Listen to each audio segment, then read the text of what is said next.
Okay. All right. Ready? Mhm. Cool beans, brothers. It's like, nah, all right. 3, 2, and welcome everybody back to the Built Different Show, episode number 126, brought to you by A Different Conversation. I am here. I'm your host, Thomas Saxby. I'm here with my other hosts, Matt, Kem. How the hell are you guys? What do you got to bring to the table to open this amazing show we have set up? All right, I'm gonna run it this time real quick. Yo, who would have thought the collab of the year would be NBA and Ozempic? These motherfuckers are coming into the season thin as hell. My son Luca getting votes for best defensive player in Euro basketball, looking thin, going crazy. Who would have thought that would happen? Then Zion, Out of nowhere. he's getting all these. He's getting the internet's blowing up, calling him Dennis Schroeder, calling him Somalian dude from Captain Phillips. People are getting ridiculous out there. But real quick, I just want to ask: do you think, because Zion's game is predicated on being this physical force, Mm-hmm. and yes, he's still probably, given they haven't set a weight or anything, but I'd say he's still probably about 250. Still, he still got some good weight to him. But he would be coming into every season anywhere between 280 and 320. So he's dropped some weight for sure. Do you think his game is going to change in a way of like now he has to be more skillful because he might not just barrel through everybody? Or do you think this is just like 2013 LeBron type of weight where he's just still going to go crazy and kick some people's asses out there? Would you like to go first, bro? Or is it all right? Yeah, I'll take it. I All mean, right, go ahead. first things first, hilarious opening Mhm. take. Mhm. The Ozempic Mhm. thing. I was thinking about that because we got to see this whole journey of Luca changing everything up. We got to see it day by day. His wife's cooking him stuff, and Right, right. he's working out. We see the workouts, we see the food, we see he's changing, and then we actually got to see it on the court. And then we don't hear a peep out of Zion besides all the crazy, stuff that goes on in Yeah. his off the court life, and then all of a sudden he shows up. I think he actually did take Ozempic. I'm not gonna lie to you. He probably saw Luka getting all this positive attention, was like, "Hey man, I've been going through my journey too." Nah, but seriously, in all honesty, I think it'll be interesting. I want to see how Zion actually adjusts with all the weight loss because he's been like this since high school. I mean, even in high school, everyone was worried if his weight would translate well into the NBA game. So, I don't think it's the best idea for him specifically to have so much weight loss because, like you said, a lot of his game comes from his physical force, his ability to just fly through the defense, just be on the glass, all of that. So without that, I don't know where that really leads him. But this is Might the not be. mystery of Zion, bro. This is the Okay. mystery of Zion. This is what he is. We're always left guessing. Okay. So I'll start like this by saying, first of all, funny take again. What I will say though, first about Zion is I believe that he's athletic. Okay. I believe that with the new shaping or body sculpting, whatever you want to call it, you know what I mean? This new body that he has. I don't think that takes away from any of his physical athletic dominance, to answer Right. your question, to be honest with you. I believe that again, that is athleticism. It just looks aggressive by how big he actually Right. is. You understand what I'm saying? But Right. with it being so going back to again to a part of your question that LeBron, you know what I mean, likening or comparison is kind of what I would lean towards. You know what I mean? Just being more athletic than people, Okay. probably bricking a lot of shit, but he's going to be able to, you know what I mean, actually take those shots and develop his game in that Right. way. You understand what I'm saying? If he's able to sustain the body, because this is what everybody has been wanting for Zion anyway. You know what I mean? Because I believe, again, the last time I'm going to say it, his athleticism is what is carrying him anyway, regardless of the weight. And then the weight is what contributes to the injuries. So let's see. You know what I mean? Yeah. We will And see. I'll throw in this real quick Mhm. before we keep moving here. Mhm. I think if Zion can stay on the court, be healthy, I think this team is pretty dangerous because they kept Herbert, they Mhm. kept Murphy, they have Mhm. Jordan Poole, who for what it's worth, this is a team that kind of fits around what Jordan Poole does. You got defenders, you got the big star that he can hide behind, when he needs Mhm. to. It'll be interesting at the very least, I think, if he can stay on the court. But Mhm. that's the thing. It's the mystery of Zion. Can he Yeah. stay Well, on the and court? bro, Mhm. it's a credit to what Kim's saying. It's just like one of his biggest things is hamstrings, his knees, and his ankles. Right. You don't got all that weight landing down on your hamstrings, your knees, and your ankles. We might not see him get as many injuries frequently. I'm not gonna say he's not about to be injured. Shit, that's just him. But realistically, everyone's been worried about his weight since he blew out that Paul George shoe in the tournament, and Paul Georges have never recovered the shoe, and we've just been waiting to see Zion fully recover from that as far as weight loss, and he finally has. And I think this is if long as he can develop his game even further, because now he's going to be twitchier, he's going to be faster, he's going to be able to have faster reflexes because it's not just a fucking big ass body moving. It's like something that could be more agile potentially. I think this could be something that leads him into what we've all expected him to be, and that's a superstar. Agreed. Fair enough.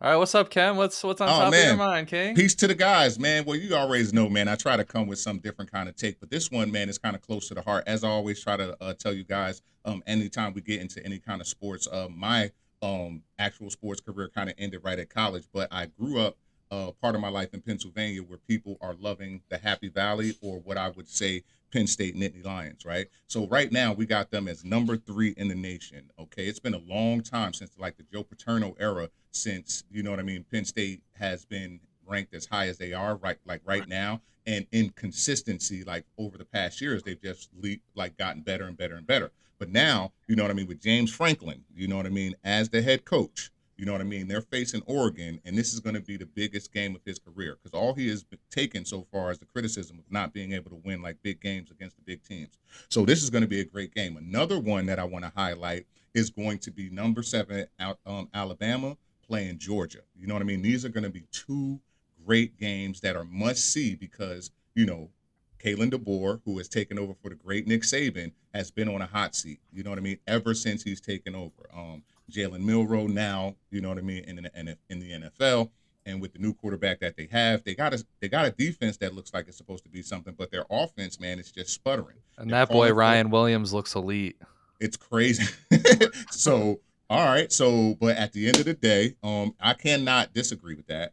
But at the end of the day, man, we got to see what's going to happen with these guys, man. This is really big stuff that's going to be happening this weekend. Like we already know, you know what I mean, Kirby Smart, who took it over, who was from that Nick Saban tree, kind of could have took over at Alabama after Nick Saban, you know what I mean, left, even though he has his program, you know what I mean, built in Georgia. But Kalen DeBoer, who's won everywhere he's been at, now gets to Alabama, and it's like they're already calling for his head. They paid him a whole lot of money and shit like that. So James Franklin, you know what I mean, and Kalen DeBoer, I'm kind of watching to see what their teams do, to see if they respond for them this weekend. That's what's on my mind so far. Yeah, didn't Alabama already break a record that Saban set for scoring? Already, yeah. Oh, and yeah, bro, I'll say that I love Ryan Williams' game, bro. Like his highlight reel is insane. I can't wait till he gets to the NFL. You know, I'm just chilling. I just wanted to, you know, of course, get the Eagles out of the way early here. Because listen, man, what a game between the Philadelphia Eagles and the Los Angeles Rams. Everyone was talking shit about Jalen Hurts. Everyone was cooking that man alive. And what did he do? He responded. He took the game over himself, took it from that disgusting play caller that we currently have, and he kind of carried the Eagles to the victory. I mean, I know there was a couple big plays on the defensive side of the ball, but you can expect that from the Eagles. But Jalen Hurts really dug deep into his bag and really got it done there, found his receivers, and overall won the game. Like I said, thanks to the special teams there. But that's kind of just what I want to say. I mean, I wish the Jalen Hurts slander would stop. Like, this guy wasn't even supposed to be a starter in the NFL, let alone a guy that has succeeded as much as he has. I think we just need to respect one stat and one stat alone, and that's just fucking winning. Like, the dude just wins. Literally, he comes in and does what he has to do to win. The stats aren't pretty. I'll agree. Do I wish I had a quarterback for my team that was sitting here, you know, slinging the rock and really, like, you know, a whole lot of yards and a whole lot of touchdowns? Of course. But I'm fine with winning, bro. I'm absolutely fine with the winning that Jalen Hurts does. He doesn't make mistakes in situations. He's very mature. The team would die for him. You guys already know how that whole spiel goes. But I also want to talk about the other side of Philadelphia. The Philadelphia 76ers. You know it's an NBA season when they're coming in all injured and all beaten up. So unfortunately, Jared McCain's going to miss time with the torn UCL in his thumb. Paul George is going to miss time with offseason knee surgery. Joel Embiid, they don't even know when he plans on playing. Yeah. So I just wanted to ask you guys, what is your takes on the Philadelphia 76ers and what really needs to happen there, I guess, at this point? Free Tyrese Maxey. Free Tyrese Maxey. I've been in that brother's corner since before he got drafted, saying he's a top 5 player in that draft. These motherfuckers let him fall to 20-1 or 22, whatever it was. And then he became an all-star, an all-NBA team member. And then they just give him a lineup of shitheads that keep getting injured. Free my boy Tyrese Maxey. Fuck Philly. I don't want to fix Philly. I just want to free Tyrese Maxey. Philly can just rot. I don't give a fuck. Sorry, that's all my God. Nah, man. If y'all listen to the podcast, man, or take in or watch the podcast, man, y'all understood that this is something that I went crazy about last season anyway. Just for my Philadelphians, man, and my people, because I got some folks that actually live out there, diehard fans and everything like all that. All the way man. through, yeah. Yeah, all the way through, man. And I believe, I'm being completely honest with you guys, whenever they took that mindset of actually being the process, there has been nothing but bad luck for Philadelphia. It's been nothing but a fucking process. It's been literally nothing but a process of bad luck. Like actually tanking and putting player development, you know what I mean, behind, you know what I mean. Oh man, it's crazy. So I believe that this is just a proponent of what they started. You know what I mean? I don't think they're ever going to get out of it. It's something that's understood. You know what I mean? So I don't even know how to explain it. You know what I mean? Like, to be honest with you, man, it hurt my heart. It's crazy, man. Yeah, they built a trauma unit. That's what they built. They built such a culture on trauma unit and the process that it's now just embedded in who they are. The whole culture was trust the process. Trust us being bad. We're gonna suck, but we're gonna be good one day.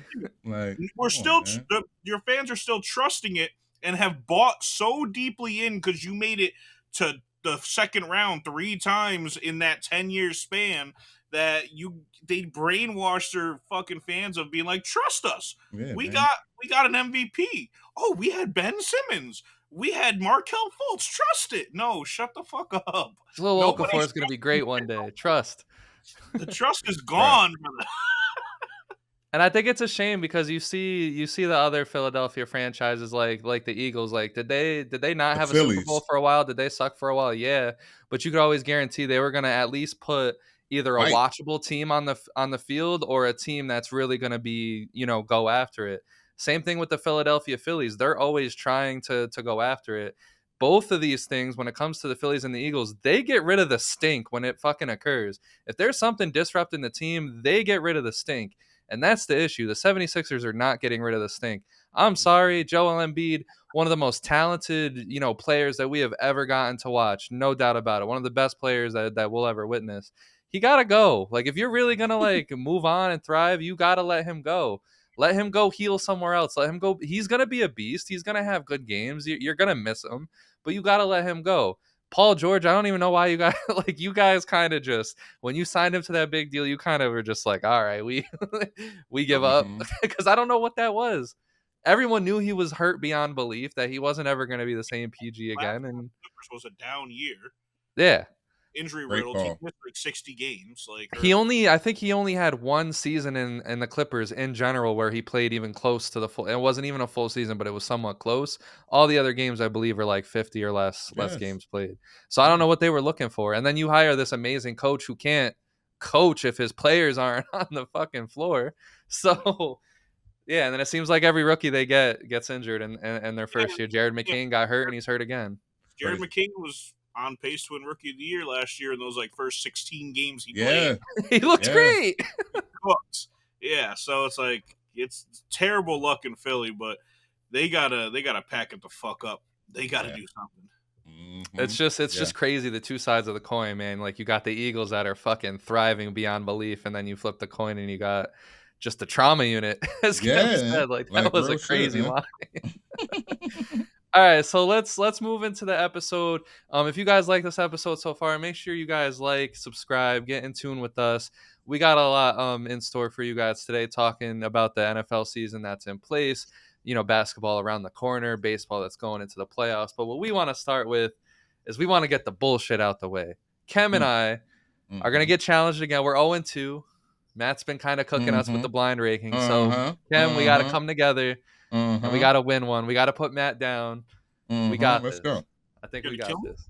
All right, so this blind ranking is going to be LeBron James's teammates. Okay. Now, I want you guys to agree on something real quick. Okay. Right here, right now, before I do the list. Are you guys doing it as their how they were with LeBron or just the players themselves? How they were with LeBron, I think. Oh, fuck. Okay. So, first up, Russell Westbrook.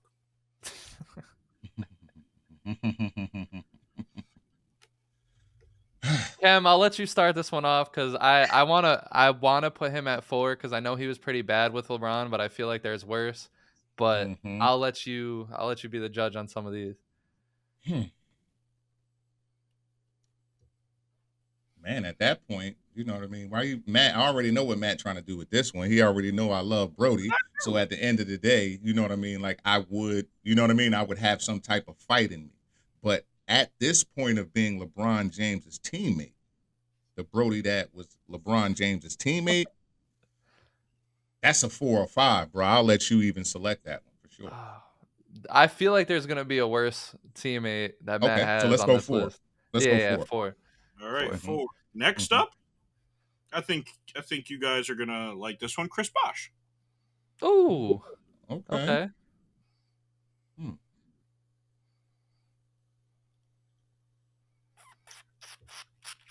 Christopher Blake. He was still pretty good, man. A lot of people underrate him. Yeah, and at the time of we're thinking at the time that he is LeBron James's teammate. Yeah, you know he was saying? one of the best threes of all time, like Absolutely. third options ever. At the time, he could be a 1, 2, or 3 option without argument. Yeah, and without any hesitation, he'll take whatever role he wants. So the people that I would say are better are Kyrie, D Wade, Anthony Davis, Luka, and that's it. That might be it. That's right? it. That's it.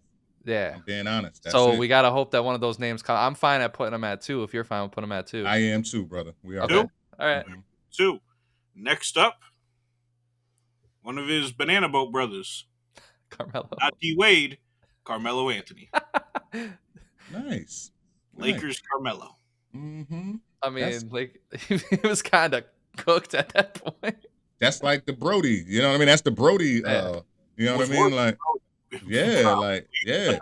It's crazy. I don't think Melo made a shot in a Laker uniform.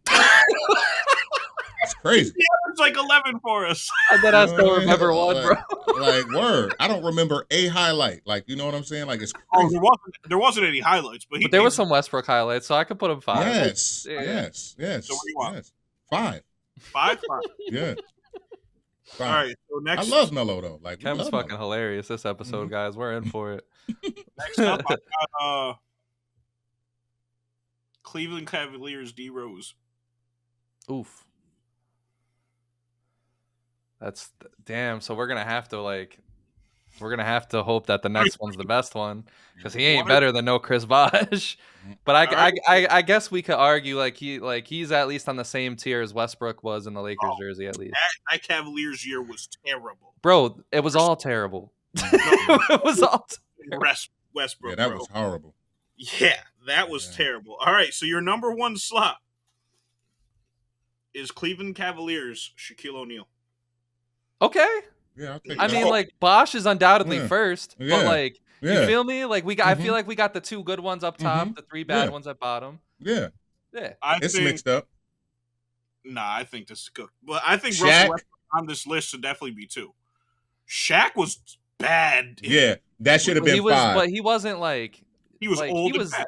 D Rose is probably the worst on this list in my opinion. Yeah, Shaq and D Rose is 4 or 5 for me. Either way, if we Shaq redid and D this Rose list, 4 and 5. You got them 1 and 3. Yeah. We got cooked. I mean, it's like okay. he was a good veteran presence there. 12 and 7, like you know what I mean. That's at least significantly better than Rose, Westbrook, and maybe not. I don't know. Fuck were it. We playoff lost bound. again. Yeah, it's okay. It's all right. No, I actually will take this one. You We know did what I'm better. saying? Like, yeah. Recap. You got. But I mean, Matt, you're fucked up for only having one good option. Yeah, like, you know what I mean? Like, one. Russell Westbrook, sadly, is the second best on this list. Yeah, like what the Yeah. hell? Yeah. And that's not cool knowing that, you know what I'm saying? Like, nobody picked up my boy player option. Like, come on. Oh yeah, Westbrook's still fucking jobless, man. Yeah, man. Like, Yo, I come said on. the Rockets can do the What's funniest crazy? fucking thing. It hurts my heart because, like you, bro, I love Brody, man. He was my Mhm. favorite player in the league for like a good span. Yes. 498 points away from the all-time point guard leader in points, and nobody's Damn. picking him up. Nobody. Motherfuckers don't want him to get that shit. Huh? Blackballed? Yeah, people don't Mhm. want him to get that shit. That's crazy. Mhm. But That's yeah, Get him out my gym. Oh, Oh yeah, fucking the other day, Killian Hayes got signed literally like a couple days ago before Mhm. Westbrook. Like, what are we doing? hey, sure. He couldn't Like even Killian make. Hayes is never gonna be a good fucking basketball player again. Like it's just it's cooked. No. It's wild. But he's better than me. Anyway, so let's move into some recent headlines. I don't know. I think I could beat Killian Hayes in a one-on-one game if I try really hard. Nope. I don't know, bro. No, So I don't know. You cannot. But I think Asia Wilson can fucking beat the brakes off of Killian Hayes. No. I don't know, bro. I don't think so. No, I think she No. could, bro. No, because he could just back her down. Like, he could, you know what I mean? He'd just back And her I down. still think he She'll misses the never get the ball. layup. You know what I mean? Like, Nah, I don't at all.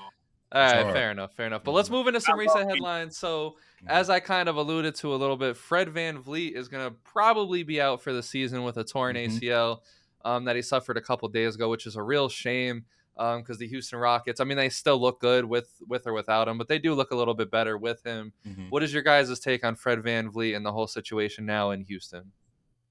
So you can go first, Kim, because I got a lot of shit I want to talk about just for Rockets in general. Okay. So you can run it. Yeah. Yeah, no problem, man. So what I'll say is we get to see a little bit more. We get to see the sped up process of Amen Thompson, Reed Shepard, okay, and Holiday. Like, real talk. That's all it is. You know what I mean? At the end of the day, he got the bigger ticket, but they are going to have the bigger responsibility to get a bigger ticket for themselves. You know what I mean? We already know the track that Amen is on. I believe that we may be in agreement to the same track that Reed could be on. You know what I mean? Depending, you know what I mean, on the PT. You know what I mean? Add the role of point guard, just facilitating right now. Because I believe that Amen is going to get his baskets, you know what I mean, just through his IQ. You know what I mean? Without a doubt. You know what I mean? Playing defense is going to be his primary duty involving the Rockets right now. You know what I mean? KD is going to be the, you know what I mean, as far as the primary option on the scoring. So at the end of the day, I feel bad for VanVleet because he actually took a little lighter bag. You understand what I'm saying? To get some things. Yeah. You know what I mean? So, but at the end of the day, man, I hope he gets better, and let's see what happens. What do you guys feel? Yeah, so I mean, you know, when it came, you know, to this whole thing, I mean, it's tough because I just don't think he fit into the scheme that they were trying to run. Of course, don't wish injury on anybody, obviously, but I don't think this hurts the Rockets almost at all. I mean, because like he's not really the best in the clutch. He's not really best on defense, and this is a team that's going to really be predicated around them young dogs playing defense. I think they have enough team guys, as in like Amen Thompson, Sengun, you know, even Jabari, you know, Smith Jr., that can get the ball around the court. I don't think they really need a guy holding the ball who is also going to be one of your top scoring options. I think it would, you know, kind of, you know, disrupt the team a little bit, especially after you get Kevin Durant. I think they should. I don't think they got the cap space to do really anything at all right now. I mean, but you know, I think they need to find a way to at least get some type of point guard in for some of the games that they'll need it. But overall, I don't think, you know, it hurts them too much. I think they'll be cool, man. 1 second, Matt, before you go, but you just summed it up though. Like, real talk though. The truth is it's about what Fred VanVleet did. Like, one of the things that he did is because he does hold the ball, there's a play that doesn't get ran. You understand what I'm saying? So at the end of the day, with there being somebody who is going to facilitate a little bit more, you get another play. You know what I mean? Like, you actually get another play, you know what I mean, with the young guns that you actually have there right now. You know what I mean, with Kevin Durant, you know, in the fold and him not being there. So it kind of fixes itself. You know what I mean? But go ahead, man. All right. So everything you guys were saying about VanVleet is shit I've been preaching for years since he was in Toronto. I 100% agree. He sits there with the ball a lot. He from the field, he's super inefficient. From three, he's efficient, but I agree with those things. But I went and just looked at some stats last year because I just wanted to look into the team more as a whole. So last year, when VanVleet was on the court, the Houston Rockets were a top 3 team in not turning the ball over. Mm-hmm. When he's off the court, they're a bottom 5 team. Mm-hmm. So in this aspect, yeah, he's holding the ball a lot, but he ain't letting the ball get turned over. But Thomas talking about they maybe need to pick somebody up to replace that role. Bro, Amen and Asor were fucking point guards in high school and in college. That's kind of why I made the rest of the take that I did. Like, there's a lot of people on that team that can move the ball around regardless. I think people forgot that those guys can facilitate the ball. Yeah, they do everything. Yeah. I think, other than shoot, but I think that they should be fine in that aspect if they let Amen be the primary ball handler. And of course, Sengun can be a little Jokic 2.0 in that aspect, or light Jokic, whatever you want to call him. Mm-hmm. But then another thing, this is more of a Rockets take right here. It's last year, the Houston Rockets were a bottom team in 3-point frequency, only shooting 35% of their shots from 3. 11 of those were from pull-up 3, 11.7. 11.5 of that came from Jalen Green, who's gone, Dylan Brooks, who's gone, Cam Whitmore, who's gone, and Fred VanVleet, who's out. So that leaves them with 0.2 pull-up threes per game of their current roster of what they had comparative to last year. Their additions this year, Dorian Finney-Smith, who last year did 0.1% of his shots as pull-up jump threes. Right.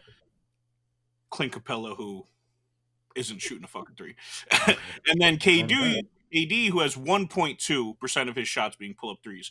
And in my eyes, everyone would be like, all right, the easy fix is just have KD be that guy because he can shoot threes great. KD is a guy who you want him moving around off ball, doing ISO in the midi, getting to his spots and doing that. You don't want him just pulling up threes and shit. So one thing I'll say for the Houston Rockets as a whole, unless you break out guys like Reed Shepherd, who we know can shoot the rock if given the opportunity, and some other role players and stuff, maybe Jabari Smith actually breaks out a little bit better, gets his 3 flowing more. The team as a whole is going to struggle on 3-point percentages because now VanVleet's out and shit like that. But the whole turnover shit and the fucking passing the ball, I think they'll be fine because I think Amen Thompson needs to be that lead guard. Yeah. That's all I have to say. And I think, I think there'll be a team that doesn't, like, are they going to probably struggle from 3? I mean, yeah, but I don't think, like, everything that you said is kind of why the reasons that they couldn't really win any, really big major games or win in the playoffs was you have your 4 guys shooting the shots, most of the pull-up threes, Fred VanVleet, Dylan Brooks, Jalen Green, and Cam Whitmore. Those are not 4 guys that I want shooting all of my pull-up threes anyway. So I don't. While you do need to win games from 3-point shooting in general, I definitely agree with that. I think it'll be interesting. I mean, there's going to be a trade deadline. There's going to be people that are going to be moved around. I think they'll get what they need as they play, because this play style that they're about to run, that's going to be very free, very open, very, I don't want to say fast, but it's going to be fast defensively, which might turn into a lot of fast breaks. I don't think they'll need too much heavy 3-point shooting, but they can address that as the season goes on if it's something that they're really hurting for. But it'll be interesting. So, I think if Amen is the lead guard and he's facilitating that offense, especially on fast breaks, I think they're going to be running up and down that bitch. Yeah. I think they can definitely be a fast-paced offense. That's what like to do. And the only reason that concerns me is just because if Sengun he's going to be he's going to be bringing the ball up court sometimes. Kevin Durant as well. They have a little bit slower of a time getting up the court. But other than that, man, I don't think this injury really hurts them too much. So we'll see. But it could. I mean, it's Fred VanVleet. He's a big scorer. So those games that they don't have the scoring when they need it, people are going to say, oh, well, if fucking Fred VanVleet was healthy, maybe they would have had it. You know how that goes. But moving into some football, though, the Giants bench Russell Wilson 3 games into the season, or technically 4 games into the season. How are you guys feeling about it? It's Jackson Dart season. Here we go. I mean, their off-season acquisitions of just like getting fucking Jameis Winston, then Russell Wilson, drafting Dar. None of it made sense anyway. It was more of less not didn't make sense, but it was we all could see that it was just let those guys play until we want Dart to be or we think Dart's ready. And whether Dart's ready or not, I think they just wanted Wilson out of that lineup. So I think we all kind of saw this coming. People thought it was going to happen like first game or second Before game the season, bro. yeah. People thought it was going to happen before the season even started. Then people were like, "Oh, maybe after he had that show out with who was it, Dallas and everything." People were like, "Oh, maybe maybe it'll be halfway through the season. It'll happen." No, we all saw this coming. Yeah. Yeah, he had a great game against Dallas Cowboys, as everybody does. You know what I mean? They actually, Deron Bland is gone. You know what I mean? They have no corners. You understand what I'm saying? So in the zone that they have to play at some point, you know what I mean? They're going to have to switch into man, and when you have a good receiver, you're going to be able to burn people down. At the end of the day, man, with that defense that they have reinvested in, mostly the defensive line, Malik Neighbors, and their low red zone efficiency, you got to get rid of them. If you actually seen any of the Giants games, even in the red zone, or not necessarily even in the red zone, when they're supposed to be like a drive, maybe a little bit of play action and it breaks down, he actually looks old. You understand what I'm saying? Like, not even being funny, he just looks old. It's true. So he looks old and scary. So at the end of the day, I think the shots that you'll get taken with Jackson Dart, you know what I mean, at quarterback with the young, the vibrance, you understand what I'm saying, the riskability that he's willing to, you know what I mean, undergo because he's younger. You know what I mean? I think it's about time. You know, I don't think they get any better. The Giants actually has the toughest schedule in the NFL, you know what I mean, this season. You know what I mean? So it doesn't really, we're not going to really see, you know what I mean, the best for Jackson Dart. And it's also about Brian Daboll. You know what I mean? They know that the owner called, you know what I mean, that they want results right now and all that kind of stuff. If not, they're willing to change, you know, all that kind of stuff, which means, you know what I mean, in the NFL language, you know what I mean, change it or you're out, you know. So at the end of the day, I think that Jackson Dart is in a crazy position. I think Malik Neighbors is in a crazy position. This is something that happens in football, though. You know what I mean? When decisions aren't made, it goes back to the decision that was made with Daniel Jones, to be honest with you guys. You know what I mean? Real talk. They lost Saquon, you know what I mean? Everything about the Giants, you know what I mean, seems to be bad, you know what I mean, going back to the draft right before Daniel Jones. So right now, man, it's crazy as hell, but more power to Jackson Dart. Let's see what he does, man. Should, you know what I mean, ignite the city a little bit, but at the end of the day, I don't think anything's going to come. What Tommy did last year. You know what I mean? Yeah, I don't think. Yeah, and I mean, kind of where I'm at with the whole thing is just like I really don't understand the move of them to sign Russell Wilson in the first place. Because if you were waiting for Jackson Dart to be ready, you could have just had Jameis Winston out there go fucking 0 for 3 and do his fucking, you know, he deserves it. He's a fucking locker room fucking leader. Like, honestly, the things that people have said about Russell Wilson are just like so up and down, so iffy. Whereas like it's always a positive thing when you're talking about Jameis Winston. I'd rather have him starting. You spent $10 million on Russell Wilson. That could have gone towards anything on the O-line, anything defensively. But here we are, you know, it's Jackson Dart season. They realized 3 games, they didn't let it drag.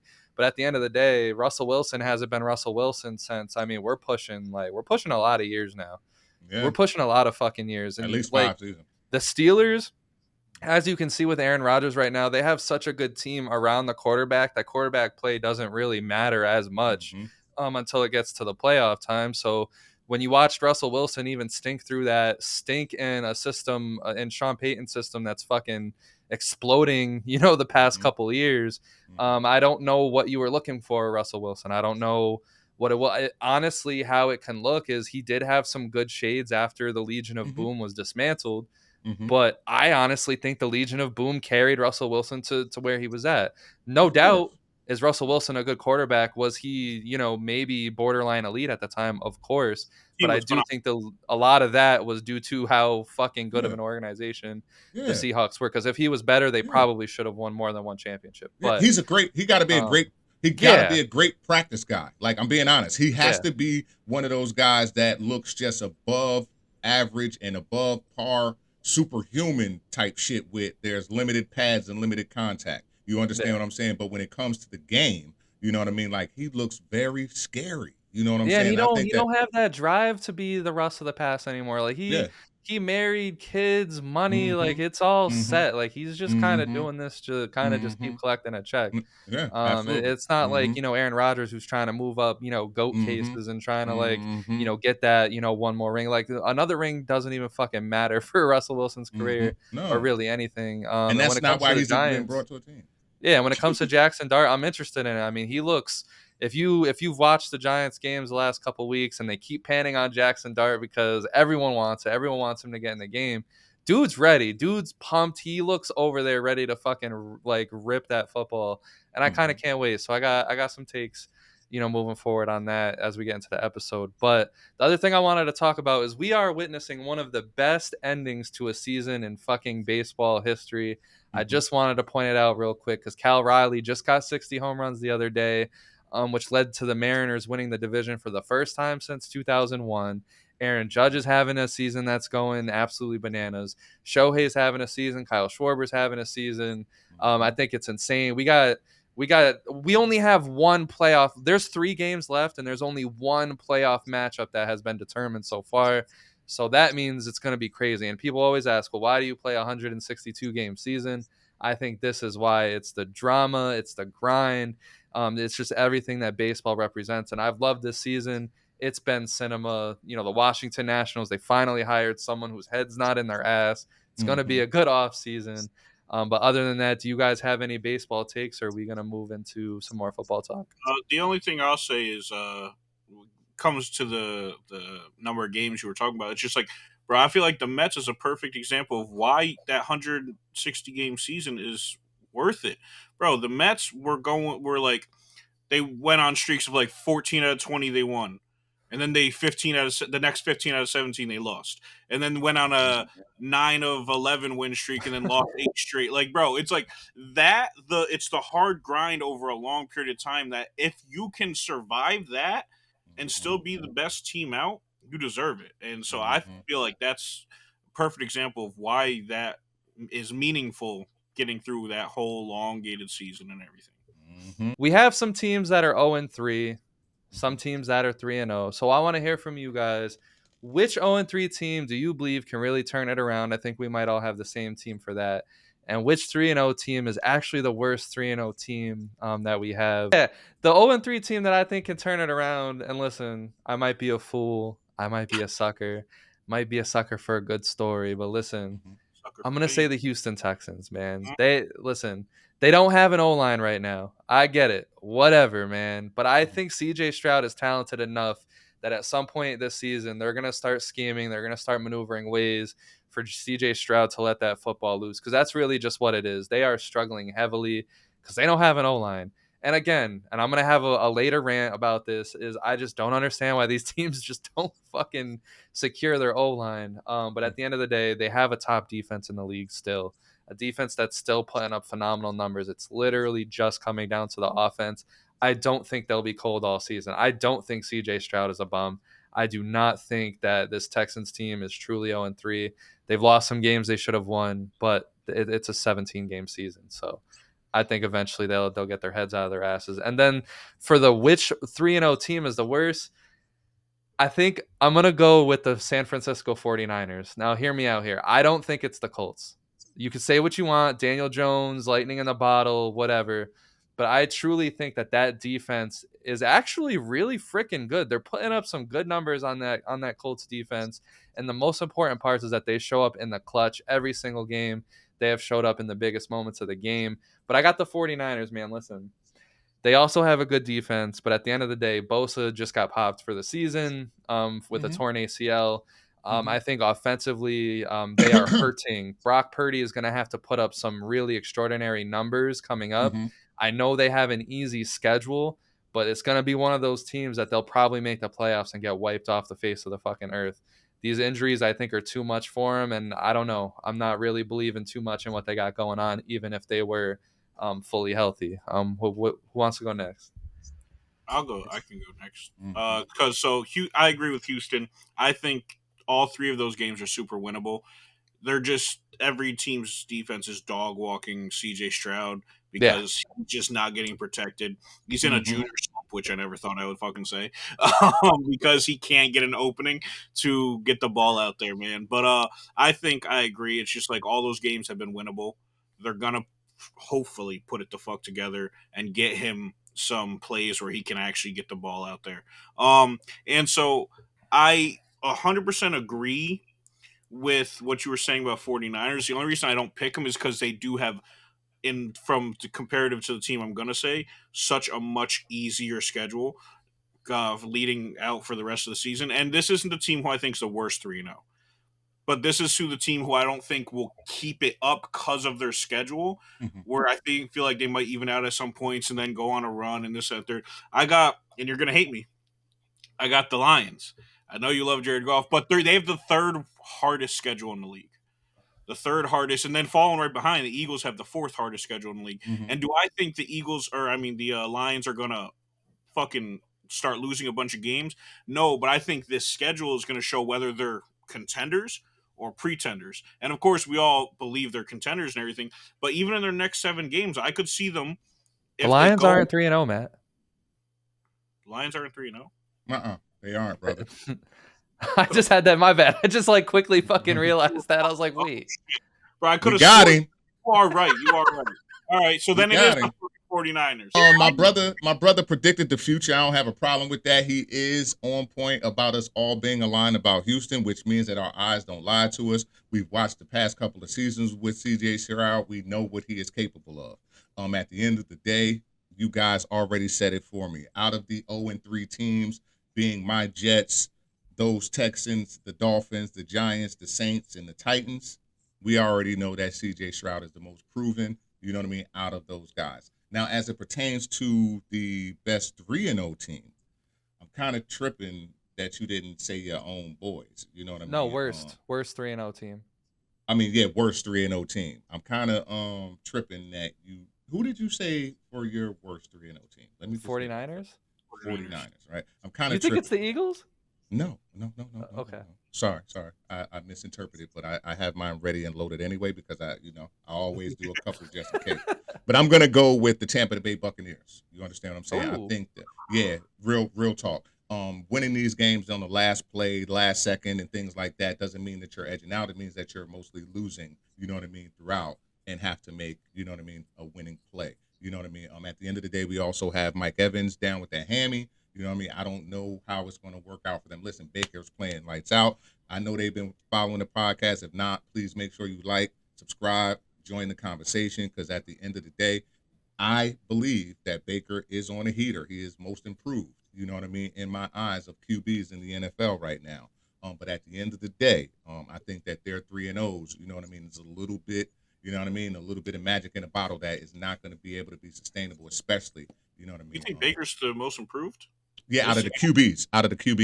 It's just in totality, you know what I mean, over the last couple of years. Daniel Jones for right now in this season. Overall, you know what I mean.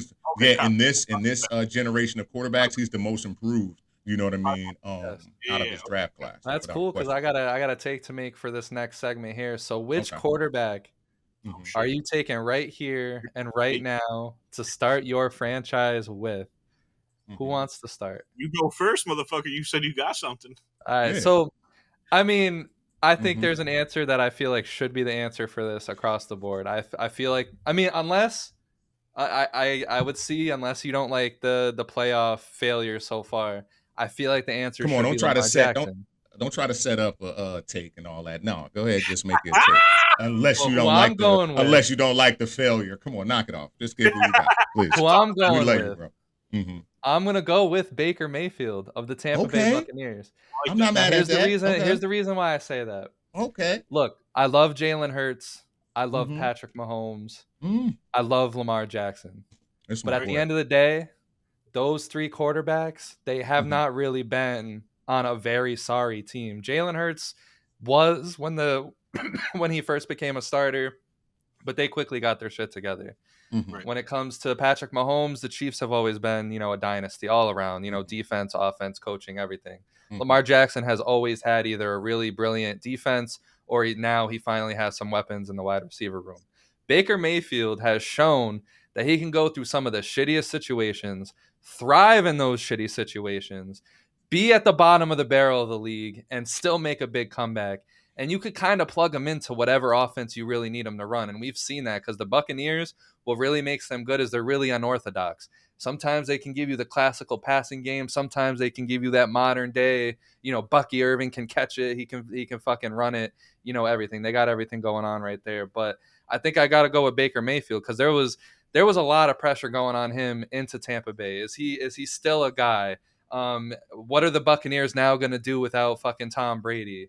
The list goes on, and he has come up to the plate, smashed it out of the ballpark. I'm going with Baker Mayfield for this. Yeah, no, I mean I don't hate that at all. Like we were just talking about Baker, man. He's been great last couple said, "Fuck that bullshit. Don't talk about." Yeah, don't try to set up. Don't try to set it up. I'm taking. I love it though. I think Lamar right now is far and away just the most complete QB in the league. He's a triple threat. He's a fucking quadruple threat. He can do anything, bro. He can run it. He can pass it. He can throw on the run. He has fucking wiggle room. He knows how to get out of the pocket. He's just that fucking guy, man. He hasn't won it all. That's a huge thorn in his side. But it's like that ain't what the question is, though, bro. That's why. Yeah. Who would I want to start my franchise? I'm going. I think my only thing against Lamar here is that I feel like if he gets into a situation where he doesn't have, and this happened earlier in his career, where he doesn't have the best players next to him on the offense, he tends to run a little bit more and gets run into the ground a little bit more and gets hurt a little bit more. So that's the only reason why I wouldn't take him. And that's not saying that he's less talented or less, better than other quarterbacks. It's just I don't want to have to, rely on Lamar Jackson being Superman. I want my quarterback actually, I love you. I love you, and I love how you're trying to set your take up and back your take and all that kind of shit. I'm going to actually give you some good stuff for Baker and all that. Listen, he got the last-minute comebacks and all that. You actually want that in a quarterback. Clutch. But it's without a question. Like what Matt said, it's without a question Lamar Jackson. Stop playing. He has the best passer rating ever in the NFL. So it does not matter who he's throwing the ball to. It's about what he's able to do and how he's able to manipulate the pocket. He also does not throw the ball away. So you understand what I'm saying? Because he's always trying to create. And now if we're talking about building a team, that's exactly what the question was. So I love you taking Baker Mayfield for the reasons that you've taken him. But at the end of the day, you can't shield your take, you know what I mean, by trying to discount the things when it comes to Lamar Jackson. Had it not been for the drops of Mark Andrews in the last couple of years, last year, just to be exact, you know what I mean? We don't know where Lamar Jackson might have made it to in that actual game. You understand what I'm saying? And the crazy thing is we got to see Mark Andrews catch the exact same touchdown that he dropped. You understand what I'm saying? On primetime football. You know what I mean? It's kind of crazy. The same place he dropped it, he was at the scene of the crime and made the right play. You know what I mean?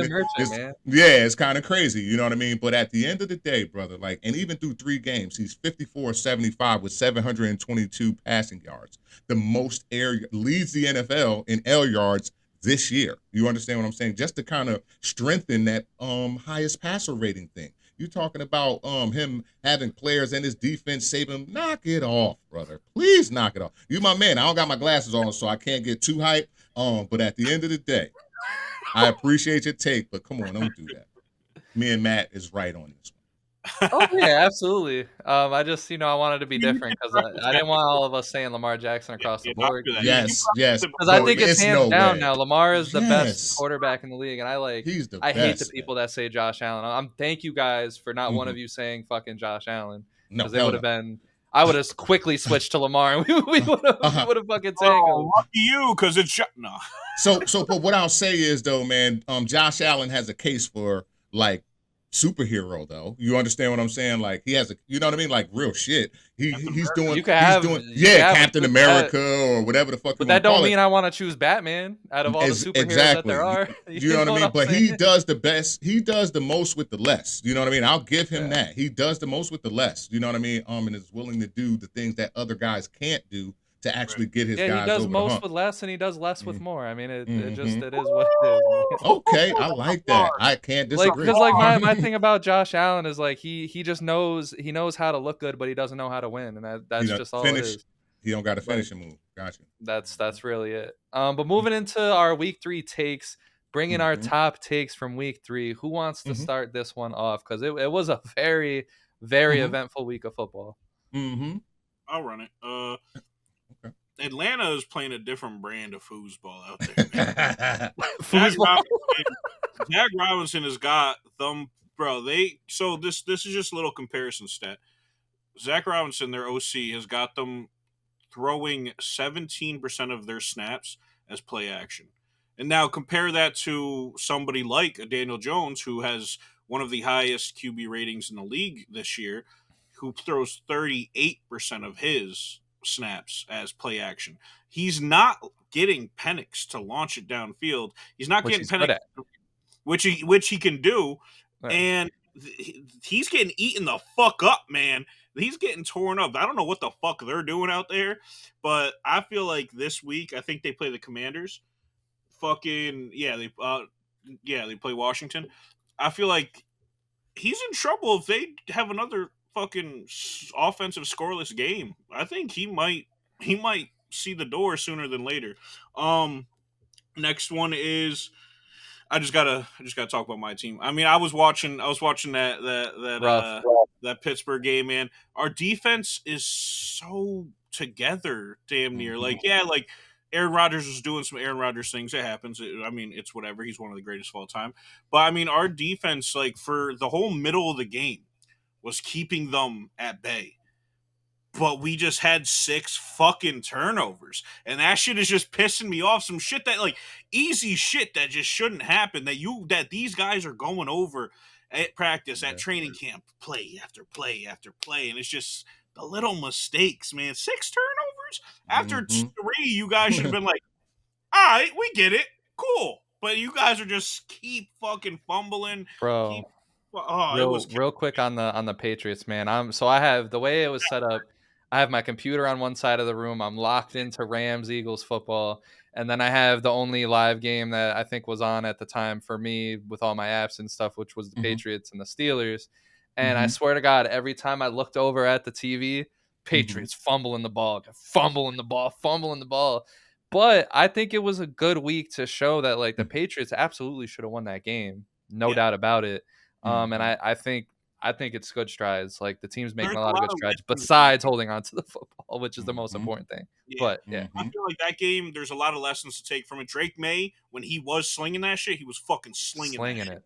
But then he also let it go. So I mean, but everyone was that game. But I feel like there's a lot of lessons to come from that game. Another game I want to talk about. Fucking the Ravens. Offense got pressured 8 times in that game against the Lions. 7 of those 8 times were all fucking sacks. They were not letting him breathe in that second half of that game.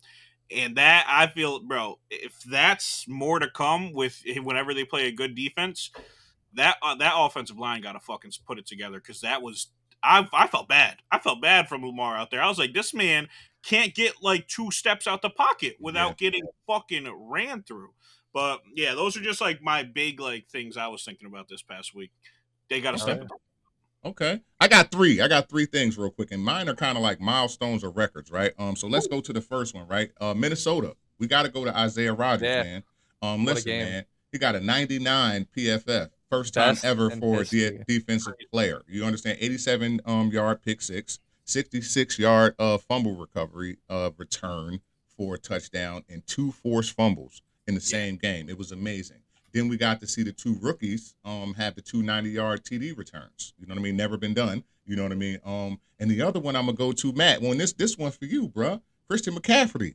He's actually holding up. You understand what I'm saying? Like right now, second player in history, you know what I mean, to have what, like 50-something rushes and 25 catches, you know what I mean, throughout 3 games. So it's kind of crazy that he's kind of holding up. Thurman Thomas, shout out to the Buffalo. Man. Yeah, we just got to be careful, hoping that he holds up. So those are 3 things that I kind of wonder, but I got to shout their names out. Torrey Horton was his name, right? And Jalen Lane.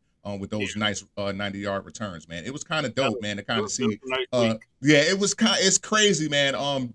Defense is at a minimum. I will say it was lovely to see like Cleveland Because that was I told y'all I wanted to see that game, and at the end of the day, it was for the reasons that I wanted to see it. And you see, Cleveland ended up upsetting these guys, and I think that is the types of tests that I'm looking for with teams who are to take this next leap. You know what I mean? Like I guess the kind of thing would be sophomore leap and things like that. But because with the addition of Micah Parsons and everything like that, they're going to be traveling and playing against defenses that they don't normally see, which is preparatory. You understand what I'm saying? As it would mean playoffs and things like that. And at the end of the day, they did pretty well. But Cleveland, man, didn't surprise at all. Myles Garrett, best fucking player in football. He's a gangster, brother. You know what I mean? Like, come on, man. It him. didn't surprise at all. And then real quick, before I let y'all go, about that, did you guys see what Shedeur Sanders said kind of after that game?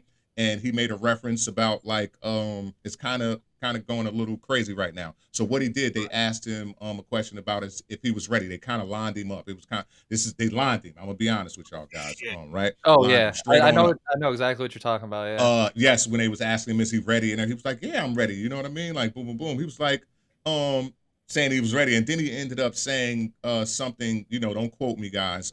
Go find it. But what he's saying is that have you seen the quarterback play around the league? Of course I can do better than that. Like, you know what I mean? So it's crazy. He's a 5th round pick. You know what I mean? Like, of course he's number 1 in jersey sales on Cleveland, but at the end of the day, Dylan Gabriel's ahead of him. You know what I mean? We already know that it was kind of a setup, I think, to kind of sub his personality anyway with putting him out there in that final preseason game with nobody that's on the roster right now. You know what I mean? Besides him. So at the end of the day, it's kind of crazy. But yeah, I wanted to know if you guys seen that yet.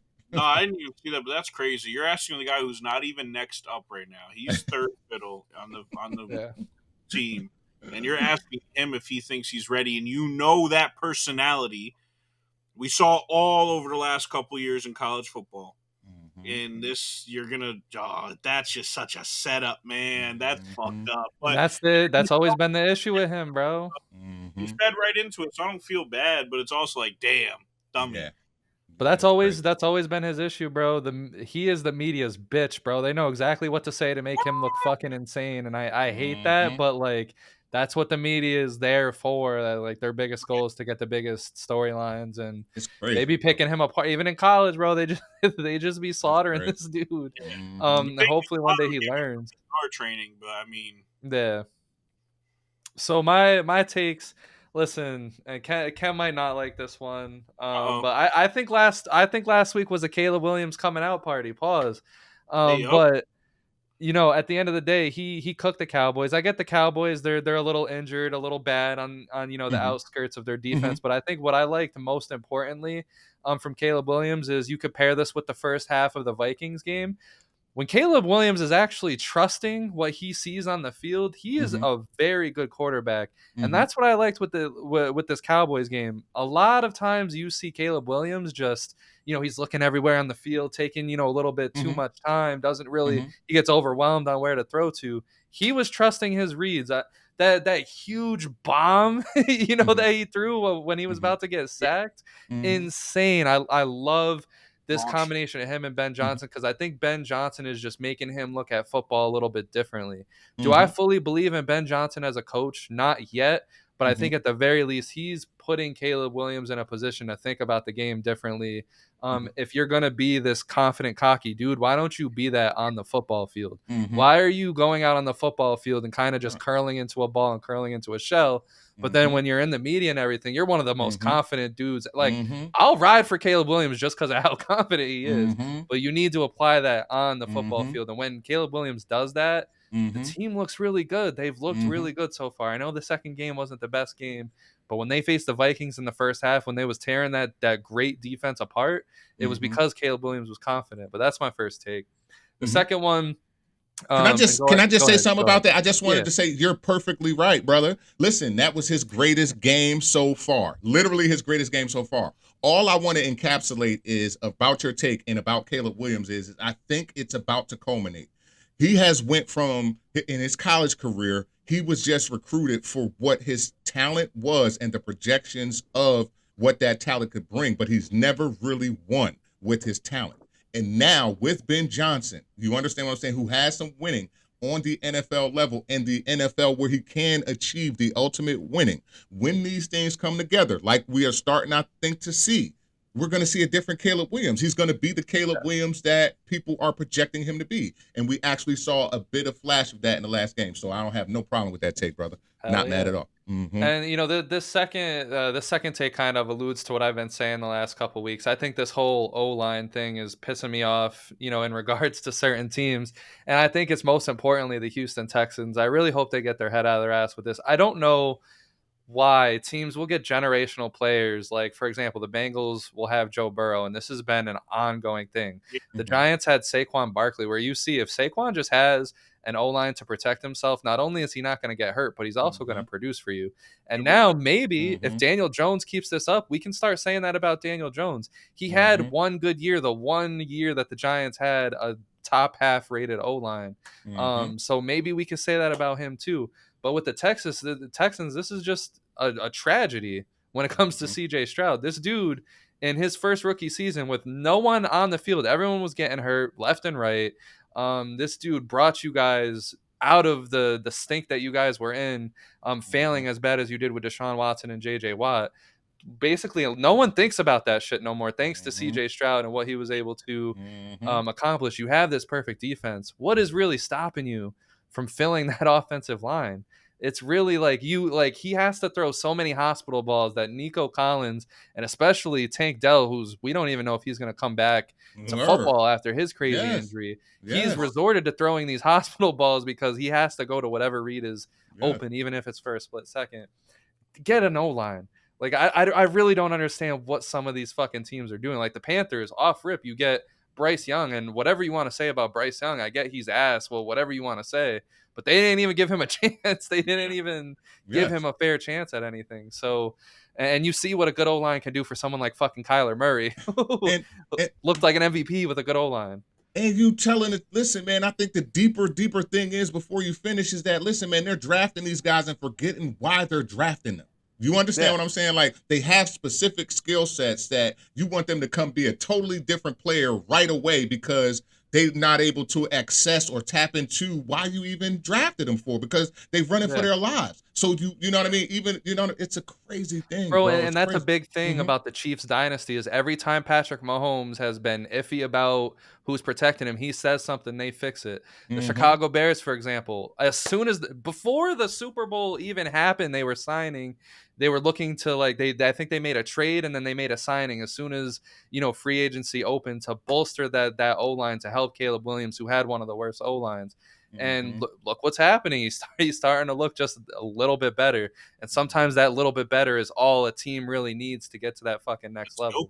And then the last take that I got is I think the Vikings, they need a solid veteran quarterback. Listen, Carson Wentz, whatever, gets the dub, big victory. I think the Vikings need to get a fucking quarterback in there. I don't trust JJ McCarthy. Do I think he shows, some good things here and there through those first couple games? Yes, but you can't trust them to stay on the field. So they need that. They can get, maybe it's Kirk Cousins. Maybe you bring fucking Kirk Cousins back. I don't know. Maybe you get fucking Russell Wilson. I don't fucking know. They need something in there because this team is a big generational fucking waste. They've had one of the best talents in Justin Jefferson on that. Addison is coming back. Addison's coming back from suspension this week. They have one of the best defenses the past, I don't know how many fucking years they've had. And you have to sit here with quarterbacks and again, I know I just mentioned that they should get him back. Like Kirk Cousins, who everyone debates if he was even fucking elite. They had what's his fucking face? That white dude. I've already forgotten his fucking name. The dude in the Minnesota Miracle. I already forgot his name. I'll probably figure it out after the episode. But they just you can't. Case Keenum? Go. Yes, Case Keenum. You'd have to go a far ways back to find their elite talent at fucking quarterback, and I think it's a fucking shame. But Dante Culpepper. Yeah, and that's insane. That's insane. Wow. Yeah. And then a couple small takes I had. Patrick Mahomes was on point, with this trash that he has in the wide receiver room. I thought he looked really good. It wasn't a dominant performance, but he was getting the ball where it needed to be, whether it was dropped or not. And I think the Detroit Lions football is fucking beautiful. When that team is clicking, it is some of the best football I have ever watched, and I'm gonna love watching the Detroit That Lions. they have 2 backs that could definitely that could just dominate. Bro, Montgomery was going stupid, and then Jahmyr Gibbs is just like, oh yeah, I can also do that too. Yeah. I mean, you just take one out because they just ran 60 yards and they tired. All right, Jahmyr Gibbs, you're in, and he gets the touchdown immediately. And it's the same thing in the wide receivers. You got a Monroe who is their star, but if he's getting locked down, here's Jameson Williams, one of the fastest wide receivers in the fucking league. It's insane. Yeah, it's that it's disgusting. That's wild. Hell It's good to see that it's back clicking too. You know what I mean? Yeah. So at the end of the day, I just think I think what happens in football is divisional matchups are always the toughest, and that's what the Lions have struggled with the past couple of years while they've been good, is really securing those divisional matchups, something that they're going to have to really secure with how good those teams are. But moving in, let's look ahead to week 4. What's one big thing you're really looking at, and what is the one big hot take that you have moving in the week? I'll lead this one off for you guys. I'm honestly really looking forward to seeing how the Buccaneers perform against the Philadelphia Eagles. Now, they are 3-0. They have 3 comeback wins, but let's really be honest. Those comeback wins are because some really sloppy football play. They had no business, having that comeback drive against the Jets. That game should have been over. So I'm kind of interested. Are they a part of the big dogs? Can they compete with the Eagles? We've seen it in the past, but we're on to a different season. I'm very much looking forward to seeing how they react to that. Obviously, I think everyone's looking forward to the Cowboys, versus the Packers game. I think that one's going to be electric. I think it's going to tell us exactly where each of these teams are. Is the Cowboys season really going to the trash? Are the Packers really a team to fear? And I think the Patriots, big spotlight on the New England Patriots. They got the Panthers. Patriots got to fucking win this game. They win this game, I will have a lot of belief in them. They lose this game, I don't know where your team stands, Matt, for the year, but it's definitely a big game for them. And my hot take, listen, all the shit we just talked about the New York Giants, I have the New York Giants winning the football game against the Los Angeles Chargers this week. I'm not putting it in my betting slip. I'm not putting it in any betting slips. However, I think that the Chargers are coming into this game very beat up on defense. I think Jackson Dart's going to have a lot of adrenaline. I think that running game is going to absolutely abuse the Chargers. And I think the Giants defense is growing week by week. They're looking better and better. I truly do believe in this take. I think the Giants are going to beat the Chargers in Jackson Dart's debut. Does that mean that I think the Giants are going to make a run? Anything like that? No, but I think this specific game, I think they're taking this one. What do you guys have? Okay. I'll go quick just because I don't got a lot as far as like one big thing for this upcoming week. So I just you got the Ravens, you got Chiefs. They're both trying to not go and start the season 1-3. So I feel like that's just 2 powerhouse teams that we were going into the season saying they're both top 5 teams. It's just going to be a fun matchup. That's just something I'm really looking forward to seeing. Obviously, the Patriots got to beat Carolina. That's obviously something for me. And then hot take, I agree with the shit you're saying, but I got Tampa Bay beating fucking Philly.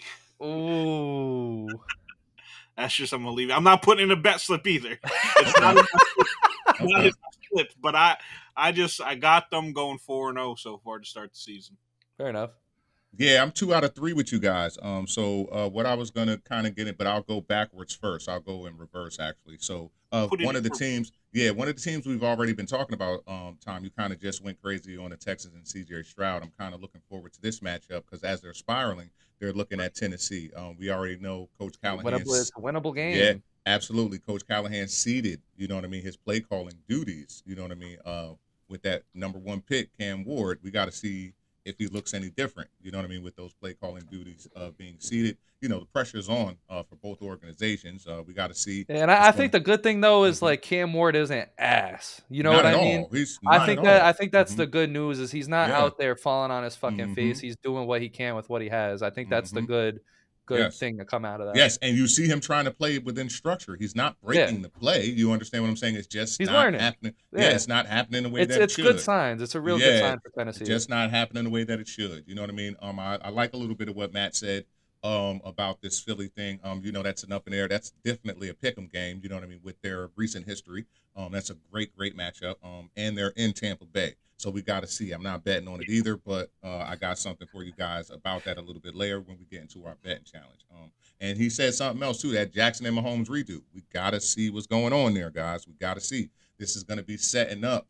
You know what I mean? The rest of this season for both of these guys. Underwhelming in the first 3 weeks. Would I be wrong? Even though Lamar's leading with that. Would I be wrong to say that I think the Chiefs are going to win that game? No. I don't think that's you're a wrong. Pick 'em too. That's a pick 'em. Yeah.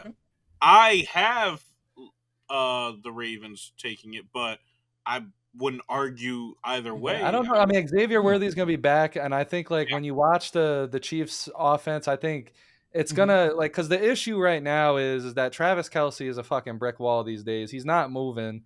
So I think if once you get Xavier Worthy and once you get Rice back, but more specifically Worthy, it's gonna open it up so Kelce can kind of get away with just being a fucking brick wall.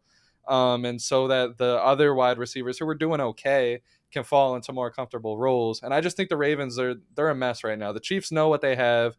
They know that they're hurt. They know, they know the situation. The Ravens, they not hurt. They getting mad at each other on the sidelines. There's probably some uncomfortable conversations going on. Just getting mad at each other on the sidelines too. But given Kelce and Reed always be chirping at each other. Always, yeah.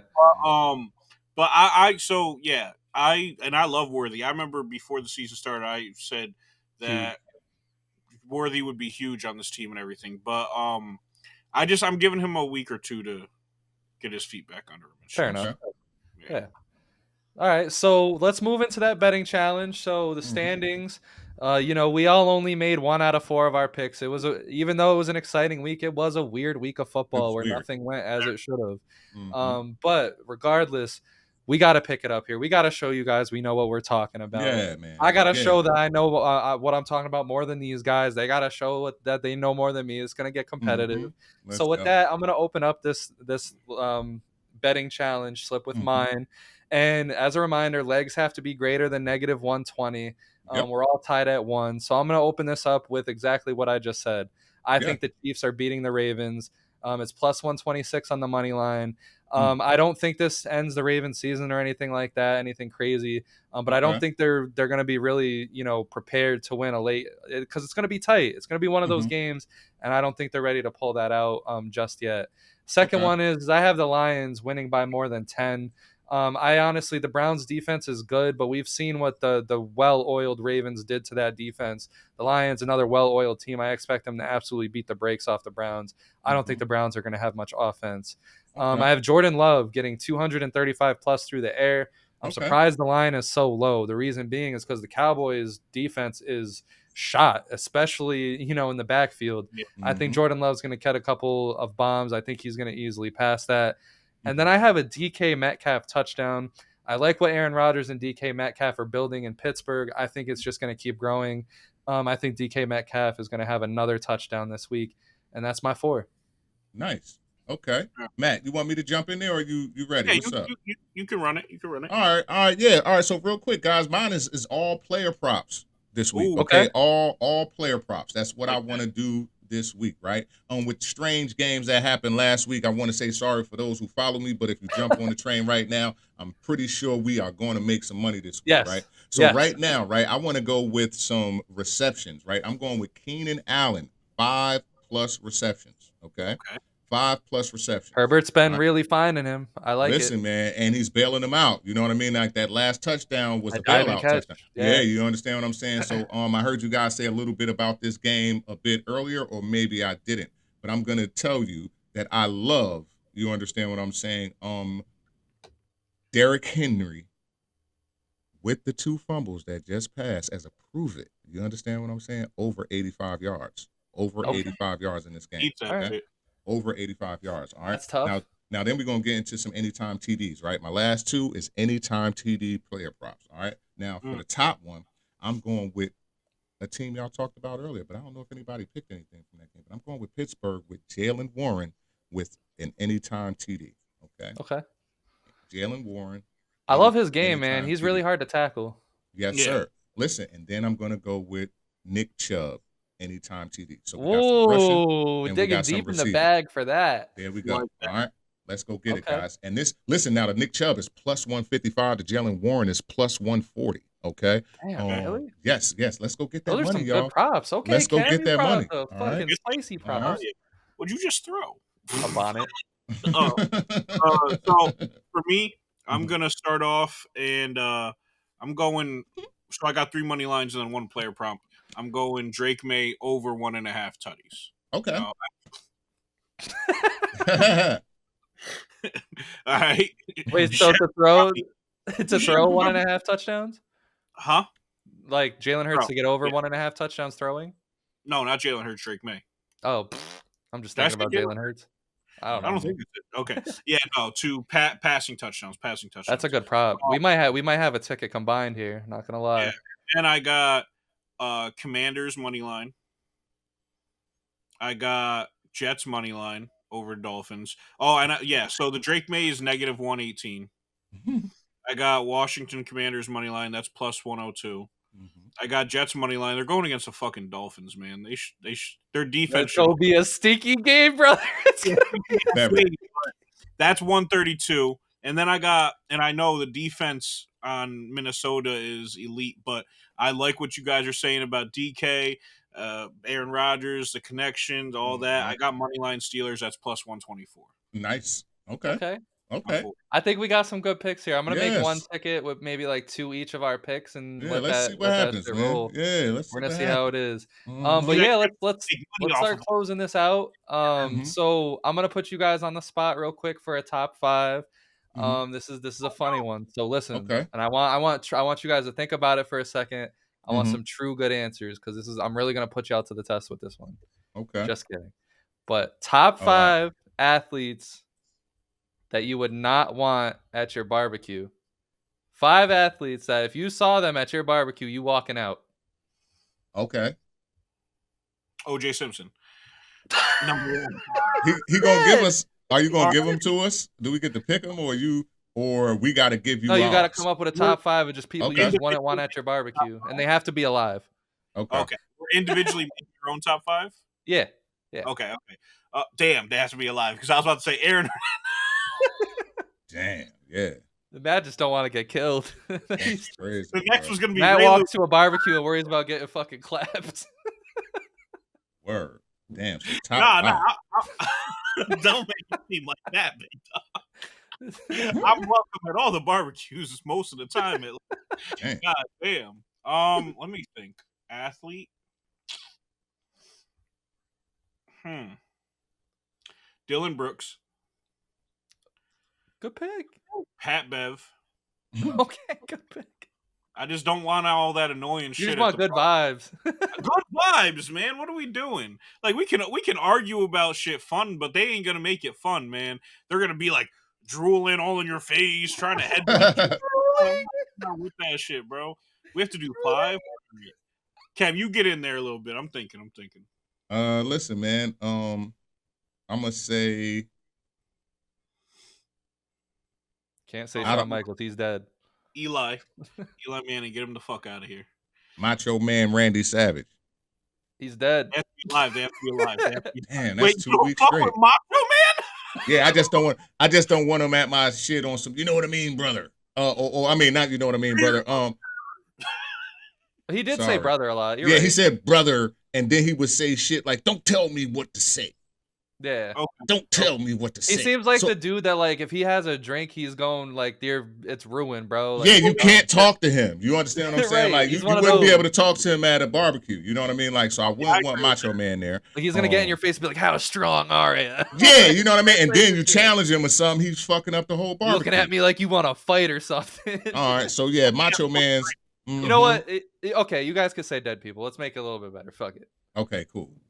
Because listen, man, I'm thinking in the spirit of the person too. You know what I mean? Like, Yeah. you know what I mean? Like, shit, I just don't want you got what I was putting down. Like, just people Yes. that would just Yes. fuck up the fucking barbecue. Yes, that would just burn the vibe up. All right, yeah, I definitely don't want him.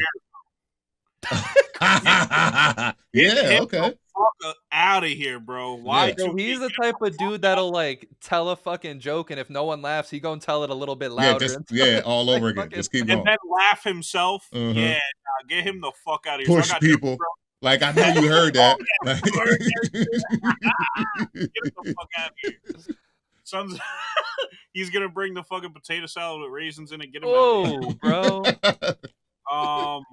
Yeah. So I got Pat Bev, Dylan Brooks, Chris Jericho, OJ and Aaron. Fuck it. I mean, no. I'm a still stick alive.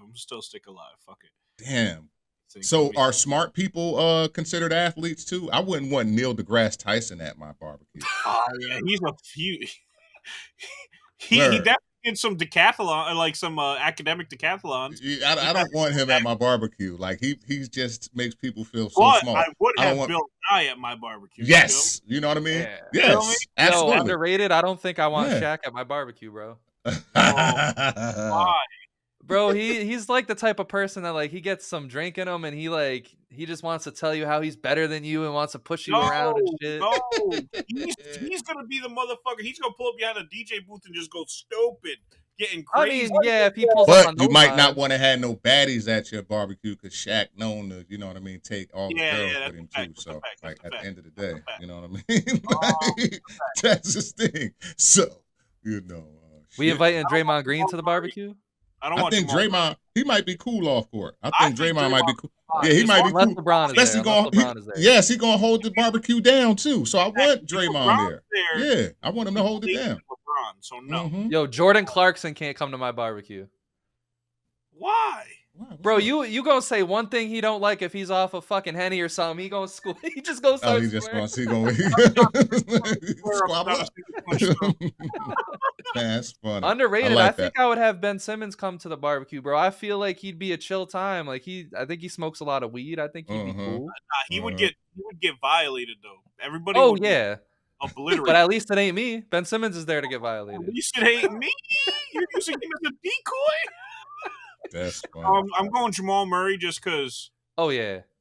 Yeah, I don't know. It's just he just looks like he fucks up vibes, man. I don't know. Like that's exactly what I'm thinking. And then D'Angelo Russell, he'd be ratting. Yeah. Those are my 5. Yeah. Well, I wish we could combine these because I'll be all day with this. I could find. I think we're good though. I think that was a good segment. That was a good segment. Word up. Yeah. So Kim, hit us with the different or not. Let's go. We gotta get out of here. So listen, let's get ready to get out of here. But before we do, guys, listen. I got some different or not guys out of our 3 major sports. All right. So I just want one person out of each major sport. Just let me know if they're different or not. Okay? Different or not. Excuse me. And I'm gonna give you a little background. 6'4", 235 pounds.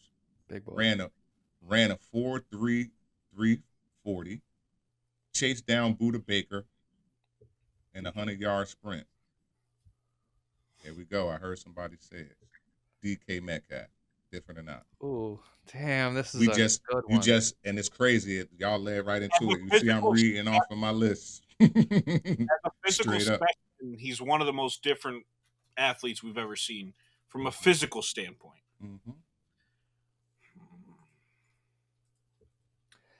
And that's what I think kind of goes against him for me. I'm gonna say he's not different because I love him. Let me first get that there. But I can't just be putting anyone in our different Hall of Fame. And I think as big as he is, he hasn't dominated in a way that would literally make me say he's different. He absolutely is one of the most ripped people in the league, if not the most ripped person in the league.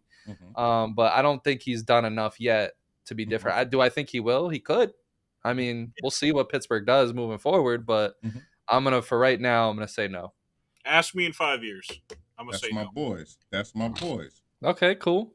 That's my boys. That was a good one though. Not flashy, but his defensive instincts, wingspan, and versatility let him guard 1 through 4 and wreck offenses. And you can count on him to knock it down. Derrick White. Derrick White. Champion. Bald. Bald as fuck. Nope. Messy teeth. Is a plug and play guy like I've ever seen one. And See how I'm keeping it current for y'all too. I'm gonna say no for now, just because, like I said, I think if he does what he's been doing the last couple of years over a stretch of maybe 10 years, I think he would be, because he is very vital to that Boston Celtics team. Elite role But player. Elite. yeah, I just don't think he's different. Because like when it comes down to the end of the day, I would, when it comes to these elite role players like, you know, Manu Ginobili, Jamal Crawford and shit, I'm not saying they're not different, but it's a debate for them. I don't think it would be fair to say that Derrick Williams is, or even let it be a debate if we're debating those guys. You know what I mean? Okay. All right. No problem.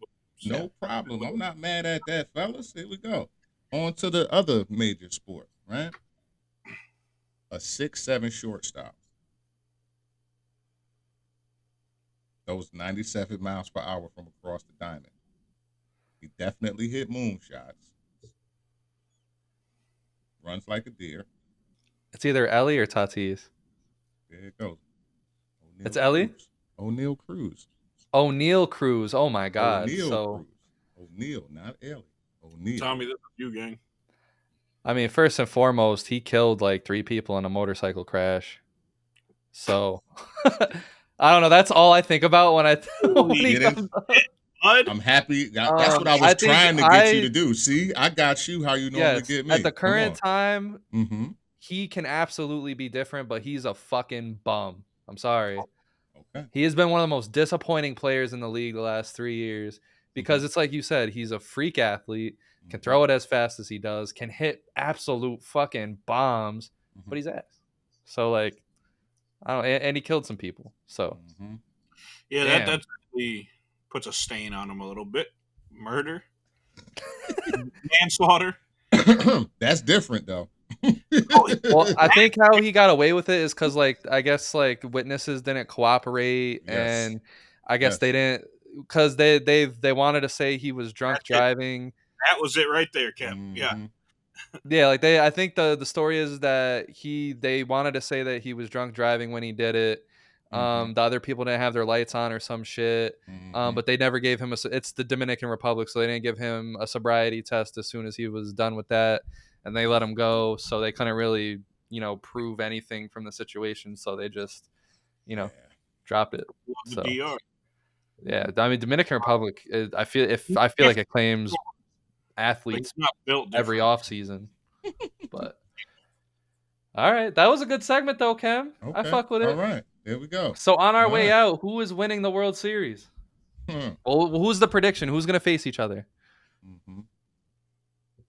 Real quick, man, I'm gonna give it to y'all, man. Listen, man, it's some crazy shit going on right now. Well, no, not crazy. It's normal for one side, new for the other, right? I'm going with Philadelphia and Seattle, just out of nowhere. All right, just because of the bats that we got going on. You know what I mean, with these two teams, man. Philadelphia through and through.